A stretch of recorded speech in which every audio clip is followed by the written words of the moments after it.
একটি ঝকঝকে উজ্জ্বল মুখ কার না চাই, সেখানে থাকবে না কোনো দাগ। তবে বয়স বাড়ার সাথে সাথে আমাদের ত্বকের উজ্জ্বলতা যেন ক্রমাগত কমতেই থাকে। তবে এই উজ্জ্বলতা বাড়াতে আমাদের কতই না আয়োজন। দর্শক সবাইকে আমন্ত্রণ জানাচ্ছি চ্যানেল 24 এর নিয়মিত আয়োজন হেলথ ফর লাইফ অনুষ্ঠানে, powered by team pharmaceuticals limited, এবং সাথে আছি আমি ডাক্তার অর্থি জোখরিফ। আজ আমরা কথা বলবো মুখের দাগ এবং তার প্রতিকার নিয়ে, এবং এই বিষয়টি নিয়ে আলোচনার জন্য আজ আমাদের স্টুডিওতে আমন্ত্রণ জানিয়েছি একজন বিশেষজ্ঞ চিকিৎসককে। উপস্থিত রয়েছেন ডাক্তার আসিফ ইমরান সিদ্দিকী, যিনি চর্ম ও যৌনরোগ বিশেষজ্ঞ, কনসালটেন্ট, স্ক্রিনিং ডার্মাটোলজি সেন্টার ও প্রাভা হেলথ। স্যার স্বাগত আমাদের আজকের আয়োজনে। ধন্যবাদ। স্যার, মুখের দাগ নিয়ে কথা বলবো। একদম তরুণ থেকে শুরু করে মাঝ বয়সে কিংবা বয়োজ্যেষ্ঠ প্রত্যেকটি নারী কিংবা পুরুষের এটি একটা অন্যতম এবং প্রধান সমস্যা, এবং এটি নিয়ে আসলে কনসার্নের অভাব নেই। আবার অনেক ক্ষেত্রে অনেকেই নানা ধরনের অপচিকিৎসা শরণাপন্ন হয়ে থাকে। তো শুরুতে জানা জরুরি যে একজন ব্যক্তির মুখে আসলে কি কারণে দাগ হয়ে থাকে। ধন্যবাদ। আসলে মুখের দাগের অনেক কারণ আছে। কিছু কিছু দাগ তো আসলে জন্মগতভাবেই থাকে, হেম্যানজিওমা বা বিভিন্ন ধরনের জটা বা নিভাস যেটাকে বলি। তারপরে ধরেন ব্রণ হলে ব্রণ ঠিক হওয়ার পরেও কিন্তু দাগ হয়। দুই ধরনের দাগ হয়, একটা হচ্ছে পোস্ট ইনফ্লামেটরি হাইপার পিগমেন্টেশন, কালো কালো দাগ, আর একটা হচ্ছে স্কার, গর্ত গর্ত হয়ে যেতে পারে। এছাড়াও যখন মানুষ আরও বয়স বাড়তে থাকে, বিভিন্ন ধরনের সানট্যান, বিভিন্ন ধরনের তেজস্ক্রিয় পদার্থ প্রকৃতির কারণে, এনভায়রনমেন্টাল ফ্যাক্টরের কারণে ফ্রেকেলস হতে পারে, তারপরে মেস্তা হতে পারে, তারপরে বিভিন্ন ধরনের অন্য কোনো ড্রাগ, অন্য কোনো ওষুধ খাওয়ার কারণেও কিন্তু আমাদের শরীরে বিভিন্ন ধরনের দাগ দেখা যেতে পারে।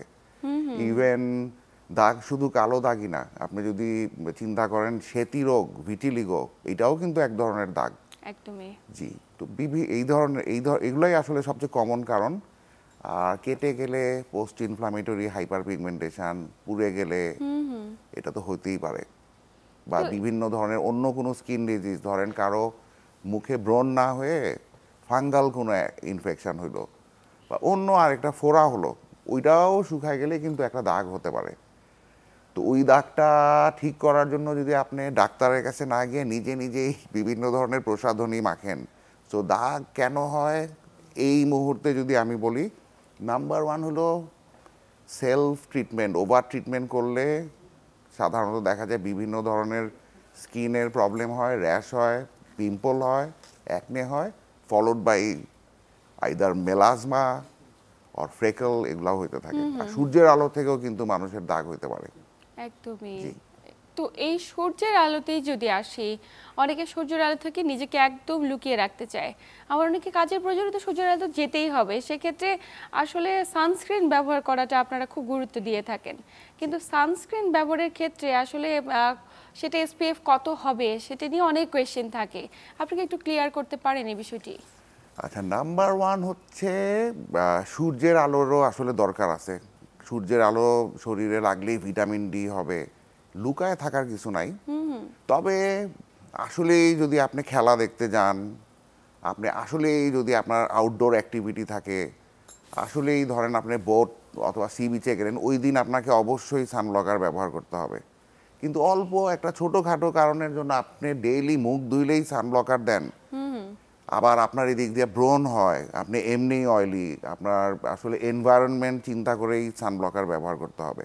আর সানব্লকার ব্যবহার করার ব্যাপারে অবশ্যই সতর্কতা অবলম্বন করতে হবে। নাম্বার ওয়ান, আপনাকে দেখতে হবে এটা কি ফ্যাশন ব্র্যান্ড নাকি মানে মেডিকেল সানব্লক। সো ওই সানব্লকের এসপিএফ দেখতে হয়, ওইটার পাশে প্লাস সাইন আছে কিনা, এবং ওই সানব্লকটার বেসটা কি, ওটা কি জেল বেস নাকি ক্রিম বেস নাকি লোশন বেস নাকি ইমালশান। আর এখন কিন্তু পাউডার কেক সানব্লকও পাওয়া যায়, মানে মেকআপের মতো, ইটস আ ফিজিক্যাল। আপনি আসলেই যদি ধরেন কারো যদি মেস্তা থাকে, ওর কিন্তু সানব্লক একটা ট্রিটমেন্ট, মানে এটা ইটস নট লাক্সারি, নেসেসিটি।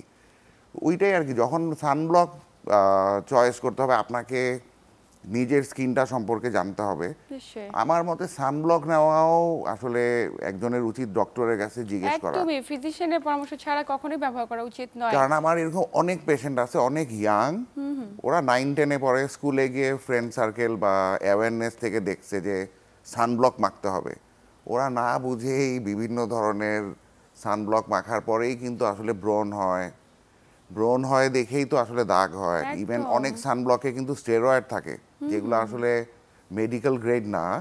তাইলে কি হয়, মুখের মধ্যে আবার ব্রণ হয়, অনেকে লোম হয়, অনেকের অবাঞ্ছিত লোম। চামড়া পাতলা হয়ে যায়, অ্যাট্রফি, নিশ্চয়ই।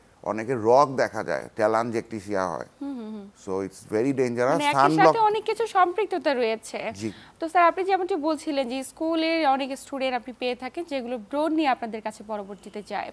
আমরা তো জানি টিনেজদের খুব প্রচলিত একটি জটিলতা অ্যাকনে ভালগারিস অবশ্যই, বা ব্রণ জি। হয়েছে, এবং এটি নিয়ে ওই সময়টিতে অভিভাবকদের পাশাপাশি প্রত্যেকটি স্টুডেন্টও কিন্তু অনেক বেশি শঙ্কিত থাকে।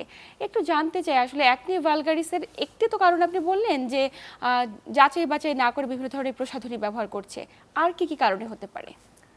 অ্যাকনের মেইন কারণ হচ্ছে, আমি যদি অ্যাকনে ভালগারিসের কথা চিন্তা করি, যেই ভদ্রলোক বা ভদ্র মহিলা বা বাচ্চারা কোনো কিছুই ব্যবহার করে না তাও ব্রণ হচ্ছে, এইটা হচ্ছে বয়স আছে, ওই টিনেজে না অ্যান্ড্রোজেন অ্যাক্টিভিটি বেড়ে যায়, অয়েলনেসটা মানুষের বেড়ে যায়, আচ্ছা। ওর তো তখন সেকেন্ডারি সেক্সুয়াল ক্যারেক্টারিস্টিক ডেভেলপ করে।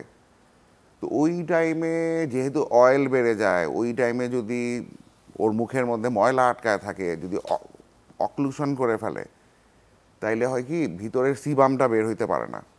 ও নিজেরও তো অনেক অয়েল থাকে, যেহেতু বয়সটাই ওর টিনেজ, ওর নিজেরই অনেক সিবাম থাকে। আর আমরা প্রত্যেকটা জিনিস এক একটা জায়গায় থাকতে গ্রো করতে ভালোবাসে, রাইট? আমরা যেমন ঢাকা শহরে থাকতে চাই বা আমরা একটা নদীর পাড়ে থাকতে চাই। তো মুখের মধ্যে ব্রণ হওয়ার জন্য যে জীবাণু পি অ্যাকনে, ওরা একটু অয়েলি এনভায়রনমেন্টেই থাকতে চায়। তো দেখা যায় যে অয়েলের কারণে ওটা বেড়ে যায়। রাত্রে না ঘুমাইলেও কিন্তু মানুষের অস্থিরতা, ডিস্ট্রাকটিভনেস এগুলো বেড়ে যায়। একদমই। তখনও কিন্তু অ্যান্ড্রোজেন বাড়ে, একই অ্যান্ড্রোজেন বাড়লে তেল বাড়তে থাকে। তারপরে কেউ যদি টিনেজ, আসলে অনেক সময় এখন তো বাসার থেকেও সবাই আসলে একটা ভালো স্কিন চায়। ছোটবেলার থেকে অনেক সময় বাবা মা ফর্সা বানানোর জন্য বাবা মাই বাচ্চাদের বিভিন্ন ধরনের লোশন ক্রিম কিনে দেয়। আর এখন তো আসলে জেনজি সবাই টিকটকে থাকে, ফেসবুকে থাকে, সবার আসলে celebrity look, Hollywood Bollywood model লুকের ব্যাপারে একটা অ্যাট্রাকশন থাকে। ওরা নিজেরাই অনলাইন থেকে অর্ডার দিয়ে না বুঝে আসলে বিভিন্ন ধরনের প্রসাধনী ফর্সা ব্যবহার হওয়ার করাটাই cream। আসলে মূল কারণ হয়ে দাঁড়াচ্ছে জি। বর্তমান সময়ে। তো স্যার অনেকে তো চিকিৎসক বদলাচ্ছে কিন্তু কোনো চিকিৎসকের উপর ভরসা করতে পারছে না, যেহেতু এটি একটি দীর্ঘমেয়াদী চিকিৎসা পদ্ধতি। মানে একদিন একজন চিকিৎসকের কাছে গেলাম, কিছু মেডিসিন দিল, সাথে সাথে তো আর সুস্থ হয়ে যাওয়া সম্ভব নয়, বা ব্রণের এই দাগগুলো চলে যাওয়া সম্ভব নয়। সেক্ষেত্রে চিকিৎসা পদ্ধতিতে আসলে কি এগুলো সম্পূর্ণভাবে নিরাময় করা সম্ভব? ধন্যবাদ। আসলে অন্য সাবজেক্টে আমি জানি না, বা ডার্মাটোলজিতে আমার প্রত্যেকটা রুগী কিন্তু আসলে ওরা তো অনেক দিন ধরেই স্কিনে কিছু হইলে ওরা কিন্তু অস্থির হয়ে যায়, ডিস্ট্রাকশন। একদম। তো ওরা, আপনি ঠিকই বলছেন, ওরা আগেই আমার কাছে আসার আগেই গুগল করে, বিভিন্ন ধরনের বিদেশি ব্লগারদের কথা শুনে, স্কিন ইনফ্লুয়েন্সারদের কথা শুনে। আসলে কানাডায় যেই ওয়েদার, কানাডিয়ান একটা ব্লগারের কথা শুনে যদি আপনি বাংলাদেশে এই গরমের মধ্যে ময়েশ্চারাইজার মেখে আপনি প্রতিদিন ঘুরেন আর আপনার অলরেডি অ্যাকনে আছে, তাইলে কিন্তু আপনি ভুল করতেছেন। একদমই। তো ওরা হয় কি বেচারা, আসলে এটা ভাইস ভার্সা, যারা অস্থির বা যারা অনেক রাগী, যাদের অ্যান্ড্রোজেন, যারা রাত্রে ঘুমাচ্ছে না, যারা ডিস্ট্রাকটিভ, ওদের যেমন ব্রণ হয়, আবার যার মুখে ব্রণ হয় ভাইস ভার্সা, ও কিন্তু এমনি অটোমেটিক অস্থির হয়ে যায়। তো আমাদের ডাক্তার হিসাবেও রোল আছে। একটা পেশেন্ট যখন আসে, তাকে প্রথমে 5-6 মিনিট কি কি করা যাবে, কি কি করা যাবে না, কেন ঘুমাইতে হবে, কেন অস্থিরতা কমাইতে হবে, কেন আসলে ধীর স্থির হইতে হবে, এই ব্রণটা তো আসলে টাইম লাগবে ঠিক হইতে, ওরা আগেই বুঝাই দিতে হবে। অনেক সময় পেশেন্টদের যদি আমি বলি সানব্লকার মাখবেন না, কোনো ক্রিম মাখবেন না, ওরা মাইন্ড করে। হ্যাঁ, এটা মেনে নেওয়াটাই মেনে নিতে চায় না যে আমি ক্রিমই মাখবো না। আসলে ওর কাছে জীবনের একটা শান্তি হচ্ছে দিন শেষে গোসলের পরে মুখে ক্রিম মাখা। ছোটবেলায় লাগে, বয়স্কদের লাগে, কিন্তু আপনি যদি আপনার নিজেরই এত অয়েল, আপনি তার মধ্যে জোর করে সবাই করে তাই আমিও করতেছি, আমি দেখছি এটা করলে ভালো, আপনাকে আপনার স্কিনের অনুযায়ী চলতে হবে। আরেকজনের স্কিনে হয়তো আসলেই লাগে, আরেকটা প্লেয়ার সে ডেইলি সুইমিং করতে যায়, খেলতে যায়, ওরে অবশ্যই সানব্লকার লাগাইতে হবে। নিশ্চয়ই। আর আপনি ছোটোখাটো কারণেও যদি, আসলে ওদেরও দোষ না, বিভিন্ন সময় সবাই আসলে অ্যাওয়ারনেস ডেভেলপ করে, বুঝতে প্রবলেম হয়। তো রুগী আসার সাথে সাথে ডক্টরদেরও রোল হলো, ব্রন কিন্তু not only clinical disease, it's kinda psychological disease as well. একদম। ওরে আপনারে বুঝাই দিতে হবে যে তুমি যতই ধীর স্থির হবা, কাম থাকবা, তোমার স্কিন তত বেটার হইতে থাকবে।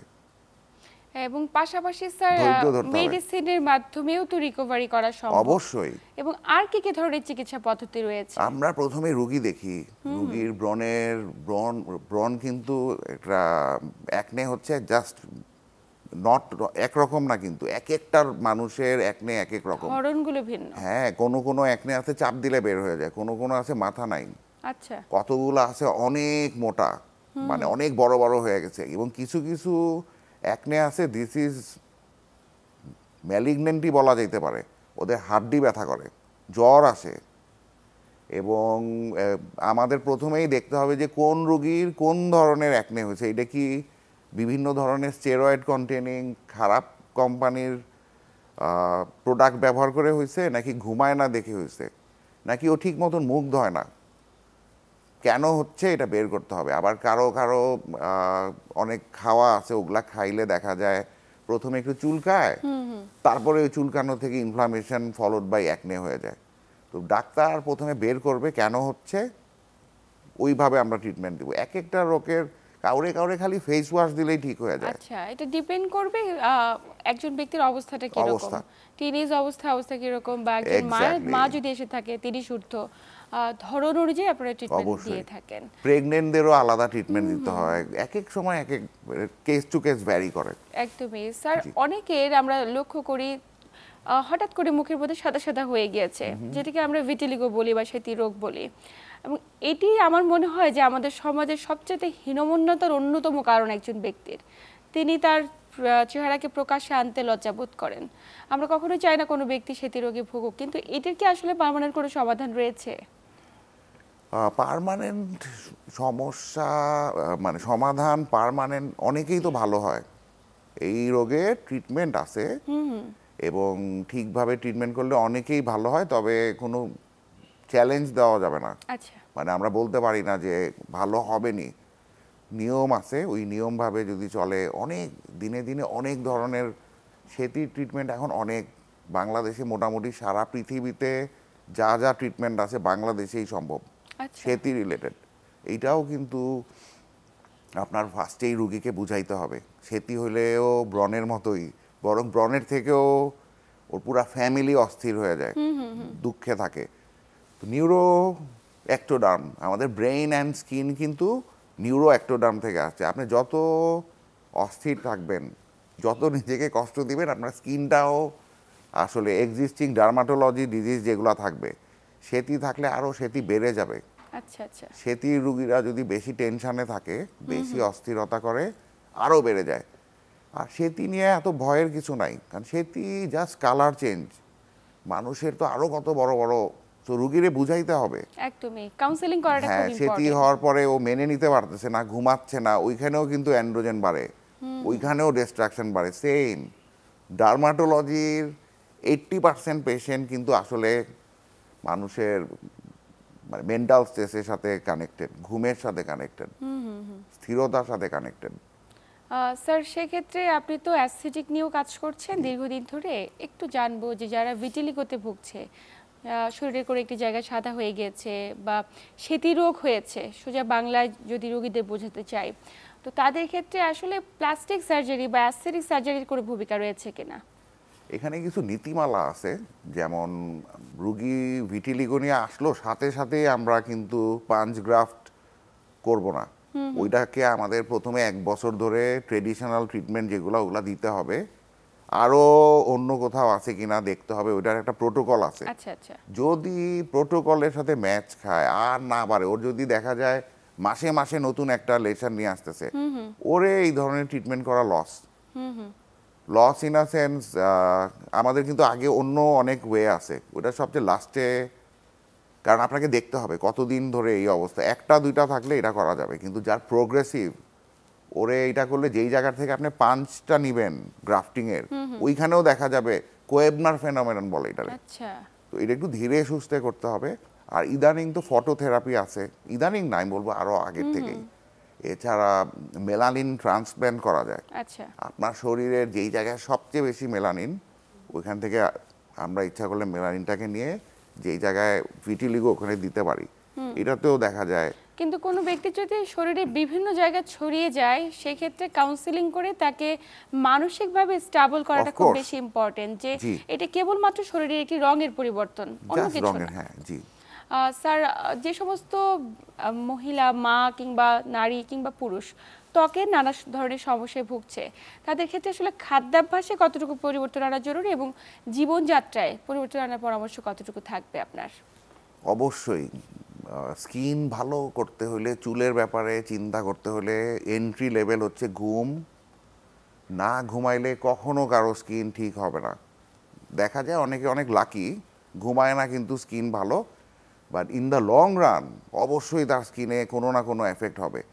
আর খাবার তো খুবই ইম্পর্টেন্ট। আপনি মানে কথায় কথায় দেখেন, ভিটামিন মিনারেলস ছাড়া তো, আসলে পানি ছাড়া তো আমরা সারভাইভ করতে পারবো না। খালি স্কিন না, যেই কোনো অসুখের জন্য ঘুম, লাইফস্টাইল, খাবার দাবার অবশ্যই মানে খুবই ইম্পর্টেন্ট। স্কিন ভালো রাখতে হলে সবজি, ফল, পানি, বিভিন্ন ধরনের সবজির প্রতি অ্যাট্রাকশন থাকা লাগবে। ওর যারা স্কিন রিলেটেড, স্কিন ভালো করতে চায়, ওদের খাবার চিনতে হবে, ফলের প্রতি আকর্ষণ থাকতে হবে, একদমই জি, পানি খাইতে হবে। স্যার, আমরা আলোচনার একদম শেষ প্রান্তে এসেছি। আপনি অত্যন্ত গুরুত্বপূর্ণ কিছু তথ্য এবং পরামর্শ দিয়েছেন, আপনাকে ধন্যবাদ। ধন্যবাদ। দর্শক, আলোচনার মাধ্যমে আমরা অন্তত এতটুকু বুঝতে পেরেছি যে নিজের ত্বককে সুন্দর রাখতে হলে পর্যাপ্ত পরিমাণ ঘুম এবং সঠিক পরিমাণ খাদ্যাভ্যাসের বিকল্প কিছু নেই। আসুন আমরা একটু সচেতন হই, নিজের ত্বককে আরেকটু উজ্জ্বলতা বৃদ্ধি কিংবা দাগহীন একটি সুস্থ সুন্দর ত্বকের জন্য সঠিক জীবনযাত্রার কোনো বিকল্প নেই। আসুন সচেতন হই, সুস্থ সুন্দরভাবে বাঁচতে শিখি। এতক্ষণ সাথে থেকে আমাদের আয়োজন দেখার জন্য সবাইকে আন্তরিক ধন্যবাদ। সবাই ভালো থাকুন, সুস্থ থাকুন।